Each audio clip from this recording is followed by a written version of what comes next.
Assalamualaikum my friends, welcome to my recipe 78. ఇవాళ మన recipe చూడబోయేది ఏంటంటే కలగూర అయితే చూడబోతున్నాం. రండి ఫ్రెండ్స్, వీడియోలోకి వెళ్ళిపోదాం. ముందుగా కలగూరకి ఏం కావాలో చూద్దాము. కంద, గుమ్మడికాయ, ఆనపకాయ, మునక్కాడ, బంగాళదుంప, వంకాయ, పచ్చిమిర్చి, టమాటా. ఇప్పుడు స్టవ్ వెలిగించుకొని ప్యాన్ పెట్టుకోవాలి. ప్యాన్ పెట్టేసుకున్న తర్వాత కొద్దిగా అయితే ఆయిల్ వేసుకోవాలి. ఇలా కొద్దిగా ఆయిల్ వేసుకున్న తర్వాత కొద్దిగా ఆవాలు, కొద్దిగా జీలకర్ర, ఒక్క ఉల్లిపాయ కట్ చేసుకుని వేసుకోవాలి. అలాగే కొద్ది కరివేపాకు, ఇవన్నీ వేసుకొని ఫ్రై చేసుకోవాలి. ఉల్లిపాయల్ని సగం దాకా వేగనివ్వాలి.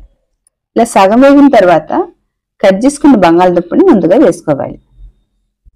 ఇలా బంగాళదుంప వేసుకున్న తర్వాత ఒక్క నిమిషానికి వేపుకోవాలి. ఇలా ఒక్క నిమిషం అయిన తర్వాత ముందుగా కట్ చేసి నీటిలో వేసుకున్న వంకాయల్ని ఇప్పుడు ఇందులో వేసుకోవాలి. ఇది కూడా అలాగే ఒక్క నిమిషానికి మగ్గనివ్వాలి. ఇలాగా వంకాయలు కూడా ఇలా కొద్దిగా మగ్గిన తర్వాత ఇప్పుడైతే కట్ చేసి పెట్టుకున్న కాయగూరలు కూడా ఇందులో వేసుకోవాలి. ఇప్పుడు కంద, గుమ్మడికాయ, ఆనపకాయ, మునక్కాడ, పచ్చిమిర్చి, టమాటా ఇవన్నీ వేసుకొని ఒకసారి బాగా కలుపుకోవాలి.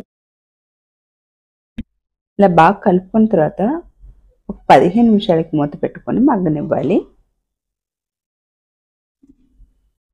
ఇప్పుడు 15 నిమిషాల్లో ఒకసారి మధ్యలో తీసుకొని కలుపుకొని మూత పెట్టుకోవాలి. ఇలాగ మధ్యలో తీసుకొని కలుపుకున్న తర్వాత ఇప్పుడైతే 15 నిమిషాలు అయితే అయిపోయింది. ఇప్పుడు ఇందులోకి మసాలా అయితే వేసుకుందాము.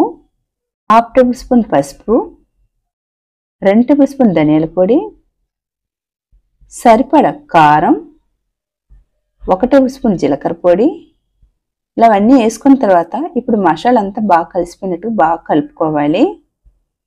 అప్పుడప్పుడు మన ఇంట్లో కొద్ది కాయగూరలు మిగిలిపోతాయి కదా, అలాంటప్పుడు అన్నీ ఇలా వేసుకొని కూరలా చేసుకుంటే కూర వచ్చి చాలా బాగుంటుంది. ఇప్పుడు మనం దీనికి సరిపడైతే నీళ్ళు వేసుకోవాలి. ఇలా నీళ్ళు వేసుకొని బాగా ఒకసారి కలుపుకోవాలి. ఇలా కలుపుకున్న తర్వాత ఇప్పుడు మన కూరకు సరిపడినంత ఉప్పు అయితే వేసుకోవాలి.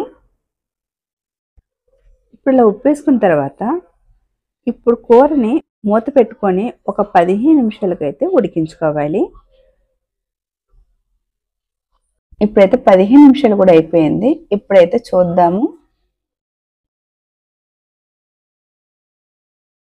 కాయలన్నీ ఉడికిపోయా చూద్దాము. సరే, మెత్తగా ఉడికిపోయాయి కాయగూరలన్నీను బాగాను. లాస్ట్గా ఇప్పుడైతే కొత్తిమీర కొద్దిగా వేసుకున్నాము.